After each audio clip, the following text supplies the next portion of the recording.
ಹರೇ ಕೃಷ್ಣ. ಎಲ್ಲ ಕೇಳುಗರಿಗೂ ಶ್ರೀಮದ್ ಭಾಗವತದ ಅಧ್ಯಯನಕ್ಕೆ ಸ್ವಾಗತ. ಭಗವಾನ್ ಶ್ರೀಕೃಷ್ಣನು ಹಸ್ತಿನಾಪುರದಿಂದ ಹೊರಟು ಈಗ ದ್ವಾರಕೆಯ ಗಡಿಯನ್ನು ತಲುಪಿದ್ದಾನೆ. ಅತ್ಯಂತ ಸಮೃದ್ಧವಾದಂತಹ ದ್ವಾರಕಾ ಪಟ್ಟಣವನ್ನು ಭಗವಾನ್ ಶ್ರೀಕೃಷ್ಣನು ಯಾವ ರೀತಿಯಾಗಿ ಪ್ರವೇಶಿಸಿದನು ಎಂಬುದನ್ನು ಸೂತ ಗೋಸ್ವಾಮಿಗಳು ಶೌನಕಾದಿ ಋಷಿಗಳಿಗೆ ವಿವರಿಸುತ್ತಿದ್ದಾರೆ.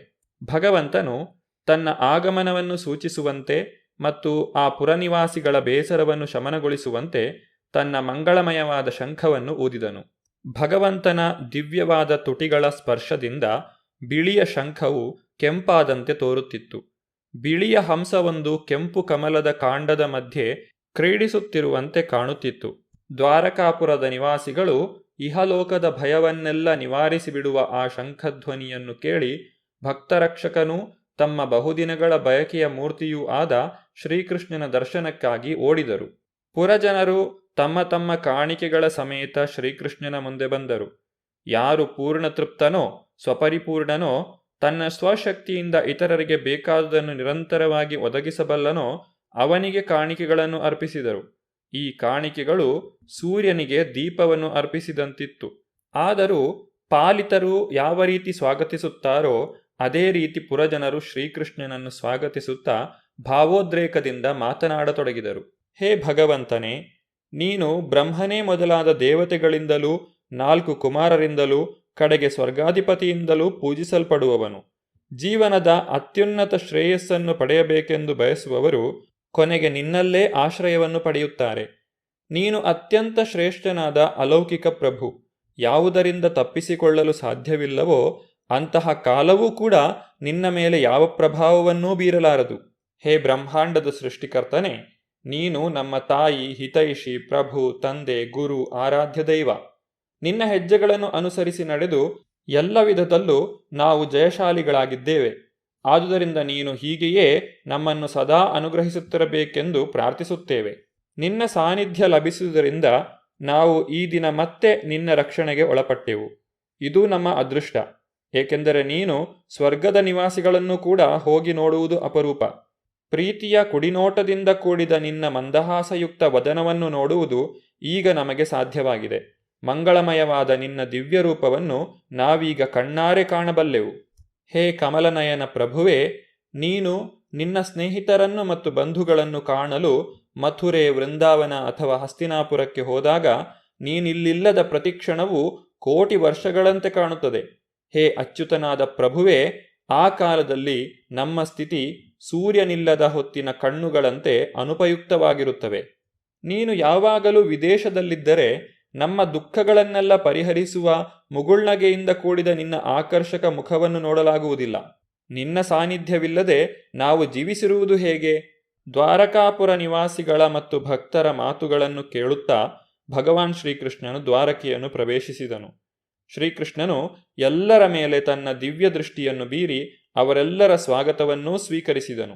ನಾಗಲೋಕದ ರಾಜಧಾನಿಯಾದ ಭೋಗವತಿಯು ನಾಗರಿಂದ ರಕ್ಷಿಸಲ್ಪಟ್ಟಂತೆ ದ್ವಾರಕೆಯು ವೃಷ್ಣಿವಂಶಜರಾದ ಭೋಜ, ಮಧು, ದಶರ್ಹ, ಅರ್ಹ, ಕುಕುರ, ಅಂಧಕ ಮೊದಲಾದವರಿಂದ ರಕ್ಷಿಸಲ್ಪಟ್ಟಿತ್ತು. ದ್ವಾರಕಾಪುರಿಯು ಸರ್ವ ಋತುಗಳ ಐಶ್ವರ್ಯಗಳಿಂದ ತುಂಬಿ ತುಳುಕುತ್ತಿತ್ತು. ಆಶ್ರಮಗಳು, ಉದ್ಯಾನಗಳು, ಹೂದೋಟಗಳು, ಉಪವನಗಳು, ಕಮಲಪುಷ್ಪ ಭರಿತವಾದ ಜಲರಾಶಿಗಳು ಇವೆಲ್ಲದರಿಂದ ಶೋಭಿಸುತ್ತಿತ್ತು. ಶ್ರೀಕೃಷ್ಣನ ಸ್ವಾಗತಕ್ಕಾಗಿ ನಗರದ ಹೆಬ್ಬಾಗಿಲು, ಮನೆಯ ದ್ವಾರಗಳು ಬಾಳೆಯ ಕಂದುಗಳಿಂದಲೂ ಮಾವಿನ ಎಲೆಗಳಿಂದಲೂ ಶೃಂಗರಿಸಲ್ಪಟ್ಟಿದ್ದವು.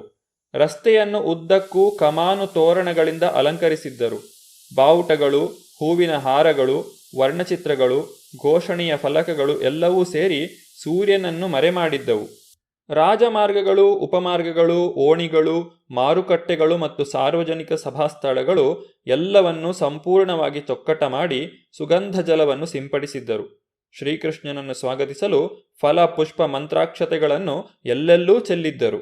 ವಾಸಗೃಹಗಳೆಲ್ಲದರ ಬಾಗಿಲುಗಳಲ್ಲಿಯೂ ಮೊಸರು, ಪೂರ್ಣಫಲಗಳು, ಕಬ್ಬು, ಪೂರ್ಣಕುಂಭಗಳು, ಪೂಜಾದ್ರವ್ಯಗಳು, ಧೂಪ, ದೀಪಗಳು ಪ್ರದರ್ಶಿತವಾಗಿದ್ದವು.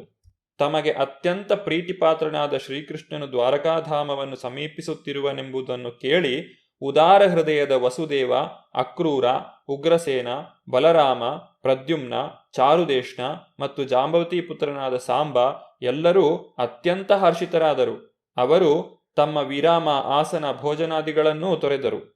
ಅವರು ರಥಗಳಲ್ಲಿ ಕುಳಿತು ಪುಷ್ಪ ಹಿಡಿದ ಬ್ರಾಹ್ಮಣರೊಂದಿಗೆ ಶ್ರೀಕೃಷ್ಣನೆಡೆಗೆ ಧಾವಿಸಿದರು. ಅವರ ಮುಂದೆ ಒಳ್ಳೆಯ ಭಾಗ್ಯದ ಸಂಕೇತಗಳಾದ ಆನೆಗಳಿದ್ದವು. ಶಂಖಗಳು ಮತ್ತು ಕಹಳೆಗಳು ಮೊಳಗಿದವು. ವೇದ ಮಂತ್ರಗಳನ್ನು ಪಠಿಸುತ್ತಿದ್ದರು. ಹೀಗೆ ಅವರು ತಮ್ಮ ವಾತ್ಸಲ್ಯಭರಿತವಾದ ಗೌರವವನ್ನು ಶ್ರೀಕೃಷ್ಣನಿಗೆ ಅರ್ಪಿಸಿದರು. ತನ್ನನ್ನು ಸ್ವಾಗತಿಸಲು ಬಂದ ಸ್ನೇಹಿತರು, ಬಂಧುಗಳು, ಪುರಜನರು ಮತ್ತು ಇತರರೆಲ್ಲರ ಬಳಿಗೆ ದೇವೋತ್ತಮ ಪರಮಪುರುಷ ಶ್ರೀಕೃಷ್ಣನು ಬಂದು ಅವರಲ್ಲಿ ಪ್ರತಿಯೊಬ್ಬರಿಗೂ ಯಥೋಚಿತವಾದ ಗೌರವಾದರವನ್ನು ತೋರಿದನು. ಕೆಲವರಿಗೆ ತಲೆಬಾಗಿ, ಕೆಲವರಲ್ಲಿ ಕುಶಲ ಪ್ರಶ್ನೆ ಮಾಡಿ, ಕೆಲವರನ್ನು ಆಲಂಗಿಸಿಕೊಂಡು, ಕೆಲವರ ಕೈಕುಲುಕಿ, ಕೆಲವರನ್ನು ನೋಡಿ ಮುಗುಳ್ನಕ್ಕು, ಕೆಲವರಿಗೆ ಅಭಯ ನೀಡಿ, ಕೆಲವರಿಗೆ ಆಶೀರ್ವಾದವನ್ನು ಮಾಡಿ ಶ್ರೀಕೃಷ್ಣನು ಪ್ರತಿಯೊಬ್ಬರನ್ನು ಅಭಿನಂದಿಸಿದನು. ಅನಂತರ ಹಿರಿಯ ಬಂಧುಗಳು, ವೃದ್ಧ ಬ್ರಾಹ್ಮಣರು, ಅವರ ಪತ್ನಿಯರು ಎಲ್ಲರೂ ಆಶೀರ್ವಚನವನ್ನು ಅರ್ಪಿಸುತ್ತಿರಲು ಮತ್ತು ತನ್ನ ಮಹಿಮೆಗಳನ್ನು ಕೊಂಡಾಡುತ್ತಿರಲು ಶ್ರೀಕೃಷ್ಣನು ಅವರೆಲ್ಲರೊಡನೆ ಪುರಪ್ರವೇಶ ಮಾಡಿದನು. ಅಲ್ಲಿ ಸೇರಿದ್ದ ಇತರರೂ ಕೂಡ ಭಗವಂತನ ಮಹಿಮೆಗಳನ್ನು ಕೊಂಡಾಡಿದರು. ಶ್ರೀಕೃಷ್ಣನು ರಾಜಬೀದಿಗಳಲ್ಲಿ ಸಾಗುತ್ತಿರುವಾಗ ದ್ವಾರಕಾಪುರದ ಗೌರವಾನ್ವಿತ ಕುಟುಂಬಗಳ ಸ್ತ್ರೀಯರೆಲ್ಲರೂ ಶ್ರೀಕೃಷ್ಣನ ದರ್ಶನಕ್ಕಾಗಿ ತಮ್ಮ ಸೌಧಗಳ ಉಪ್ಪರಿಗೆಗಳನ್ನು ಏರಿದರು. ಅವರು ಇದನ್ನು ಹಿರಿಯ ಹಬ್ಬವೆಂದು ಭಾವಿಸಿದರು. ದ್ವಾರಕಾಪುರ ನಿವಾಸಿಗಳು ಸಕಲ ಸೌಂದರ್ಯ ನಿಧಿಯಾದ ಅಚ್ಯುತನಾದ ಶ್ರೀಕೃಷ್ಣನ ದರ್ಶನವನ್ನು ತಪ್ಪದೆ ಪಡೆಯುತ್ತಿದ್ದರು. ಆದರೂ ಅದು ಅವರಿಗೆ ಸಾಕು ಎನ್ನಿಸುತ್ತಿರಲಿಲ್ಲ. ಶ್ರೀಕೃಷ್ಣನ ವಕ್ಷಸ್ಥಳವು ಲಕ್ಷ್ಮಿಯ ಆವಾಸ ಸ್ಥಾನ. ಸುಂದರವಾದುದೆಲ್ಲದಕ್ಕೂ ಹಾತೊರೆಯುವ ನಯನಗಳಿಗೆ ಅವನ ಚಂದ್ರವದನವು ಒಂದು ಪಾನಪಾತ್ರೆ. ಅವನ ಬಾಹುಗಳು ಕಾರ್ಯನಿರತ ದೇವತೆಗಳಿಗೆ ವಾಸಸ್ಥಾನ. ಅವನ ಪಾದಕಮಲಗಳು ಶ್ರೀಕೃಷ್ಣನನ್ನು ಉಳಿದು ಮತ್ತಾವ ವಿಷಯವನ್ನೂ ಮಾತನಾಡದ ಪರಿಶುದ್ಧ ಭಕ್ತರಿಗೆ ಹಿರಿಯ ಆಸರೆ. ಭಗವಾನ್ ಶ್ರೀಕೃಷ್ಣನು ದ್ವಾರಕೆಯ ರಾಜಮಾರ್ಗದಲ್ಲಿ ಸಾಗುತ್ತಿರುವಾಗ ಬಿಸಿಲಿನಿಂದ ಮರೆಮಾಡಲು ಅವನ ತಲೆಯ ಮೇಲೆ ಶ್ವೇತಛತ್ರವನ್ನು ಹಿಡಿಯಲಾಗಿತ್ತು. ಬಿಳಿಯ ಚಾಮರಗಳು ಅರ್ಧಚಂದ್ರಾಕಾರದಲ್ಲಿ ತಿರುಗುತ್ತಿದ್ದವು. ರಸ್ತೆಗಳಲ್ಲಿ ಪುಷ್ಪವೃಷ್ಟಿಯಾಯಿತು. ಅವನು ಧರಿಸಿದ್ದ ಪೀತಾಂಬರಗಳು ಮತ್ತು ಪುಷ್ಪಹಾರಗಳಿಂದಾಗಿ ಕಪ್ಪು ಮೋಡವೊಂದು ಸೂರ್ಯ, ಚಂದ್ರ, ಮಿಂಚು, ಮಳೆಬಿಲ್ಲುಗಳಿಂದ ಏಕಕಾಲದಲ್ಲಿ ಆವರಿಸಲ್ಪಟ್ಟಂತೆ ತೋರುತ್ತಿತ್ತು. ಶ್ರೀಕೃಷ್ಣನು ಅರಮನೆಯನ್ನು ಪ್ರವೇಶಿಸಿ ತನ್ನ ತಂದೆ ತಾಯಿಗಳ ಪಾದಗಳಲ್ಲಿ ತಲೆಗಿಟ್ಟು ನಮಸ್ಕರಿಸಿದನು. ಶ್ರೀಕೃಷ್ಣನ ರಾಣಿಯರು ಬಹಳ ಕಾಲ ಹೊರಗಿದ್ದು ಹಿಂದಿರುಗಿದ ತಮ್ಮ ಪತಿಯನ್ನು ಕಂಡು ಮನದಲ್ಲೇ ಹಿಗ್ಗಿದರು. ಹಸ್ತಿನಾಪುರದಲ್ಲಿ ರಾಜ ಯುಧಿಷ್ಠಿರನು ತನ್ನ ಆಳ್ವಿಕೆಯಲ್ಲಿ ಪ್ರತಿಯೊಬ್ಬರನ್ನೂ ಉದಾರಭಾವದಿಂದ ಪಾಲಿಸಿದನು. ಅವನು ತನ್ನ ತಂದೆಯಂತೆಯೇ ಇದ್ದನು. ಅವನಿಗೆ ವೈಯಕ್ತಿಕ ಮಹದಾಸೆ ಇರಲಿಲ್ಲ. ಶ್ರೀಕೃಷ್ಣನ ಪಾದಾರವಿಂದಗಳ ನಿರಂತರ ಸೇವೆಯಿಂದಾಗಿ ಅವನು ಸಕಲ ಇಂದ್ರಿಯ ತುಷ್ಟಿಯಿಂದ ಮುಕ್ತನಾಗಿದ್ದನು. ಯುಧಿಷ್ಠಿರ ಮಹಾರಾಜನ ಕೀರ್ತಿಯು ದೇವಲೋಕಗಳನ್ನು ತಲುಪಿತ್ತು. ಆತನ ಸಂಪತ್ತು ಎಷ್ಟು ಆಕರ್ಷಿತವಾಗಿತ್ತೆಂದರೆ ಸ್ವರ್ಗವಾಸಿಗಳೂ ಆಶಿಸುವಂತಹದ್ದಾಗಿತ್ತು. ಆದರೆ ಅವನು ಭಗವಂತನ ಸೇವೆಯಲ್ಲಿ ನಿರತನಾದುದರಿಂದ ಭಗವತ್ ಸೇವೆಯನ್ನು ಬಿಟ್ಟು ಬೇರೆ ಯಾವುದೂ ಅವನಿಗೆ ತೃಪ್ತಿಯನ್ನು ತರುವಂತಹದಾಗಿರಲಿಲ್ಲ. ಉತ್ತರೆಯ ಗರ್ಭದಲ್ಲಿದ್ದಂತಹ ಶಿಶುವನ್ನು ಭಗವಾನ್ ಶ್ರೀಕೃಷ್ಣನು ಯಾವ ರೀತಿಯಾಗಿ ರಕ್ಷಿಸಿದನು ಎಂಬುದನ್ನು ನಾವು ಈ ಹಿಂದೆಯೇ ಕೇಳಿದ್ದೇವೆ. ಗ್ರಹಗತಿಗಳ ಮೈತ್ರಿಯು ಏರ್ಪಟ್ಟು ಶುಭ ಸೂಚನೆಗಳು ಮೂಡಿದಾಗ ಪಾಂಡುವಿನಂತೆಯೇ ತೇಜಸ್ವಿಯಾಗಿರುವ ಪಾಂಡುವಿನ ಉತ್ತರಾಧಿಕಾರಿಯು ಹುಟ್ಟಿದನು. ಪರೀಕ್ಷಿತನ ಜನನದಿಂದ ಸಂತುಷ್ಟನಾದ ಯುಧಿಷ್ಠಿರ ಮಹಾರಾಜನು ಜಾತ ಸಂಸ್ಕಾರವನ್ನು ಮಾಡಿದನು. ಧೌಮ್ಯ ಮತ್ತು ಕೃಪರೇ ಪ್ರಮುಖರಾದ ವಿದ್ವಬ್ರಾಹ್ಮಣರು ವೇದ ಮಂತ್ರಗಳನ್ನು ಪಠಿಸಿದರು. ಯುಧಿಷ್ಠಿರ ಮಹಾರಾಜನು ಬ್ರಾಹ್ಮಣರಿಗೆ ಚಿನ್ನ, ಭೂಮಿ, ಗ್ರಾಮ, ಗಜ, ತುರಗ ಮತ್ತು ಒಳ್ಳೆಯ ಆಹಾರ ಧಾನ್ಯಗಳನ್ನು ದಾನ ನೀಡಿದನು. ದಾನವನ್ನು ಪಡೆದು ಸಂತುಷ್ಟರಾದಂತಹ ಬ್ರಾಹ್ಮಣರು ಮಗುವನ್ನು ಹರಸಿದರು. ಈ ಮಗುವು ಲೋಕದಲ್ಲಿ ದೇವೋತ್ತಮ ಪರಮಪುರುಷನಿಂದಲೇ ರಕ್ಷಿತನಾಗಿದ್ದಾನೆಂದು ಪ್ರಖ್ಯಾತನಾಗುತ್ತಾನೆ. ಈ ಮಗುವು ಭಕ್ತ ಶ್ರೇಷ್ಠನಾಗುವುದರಲ್ಲಿ ಮತ್ತು ಸಕಲ ಕಲ್ಯಾಣ ಗುಣಯುಕ್ತನಾಗುವುದರಲ್ಲಿ ಯಾವುದೇ ಸಂದೇಹವಿಲ್ಲ. ಈ ರೀತಿಯಾಗಿ ಸಾಧು ಜನರು ಮಗುವನ್ನು ಹರಸಿದರು. ಮಗು ಪರೀಕ್ಷಿತನ ಕುರಿತಾಗಿ ಇನ್ನಷ್ಟು ತಿಳಿದುಕೊಳ್ಳುವಂತಹ ಉದ್ದೇಶದಿಂದ ಯುಧಿಷ್ಠಿರ ಮಹಾರಾಜನು ವಿದ್ವದ್ ಬ್ರಾಹ್ಮಣರನ್ನು ಈ ರೀತಿಯಾಗಿ ಪ್ರಶ್ನಿಸಿದನು. ಎಲೈ ಮಹಾತ್ಮರೇ, ಈ ಉತ್ತಮ ರಾಜವಂಶದಲ್ಲಿ ಜನಿಸಿದಂತಹ ಈ ಮಗುವು ಇತರರಂತೆ ಸಾಧು ರಾಜನಾಗುವನೇ?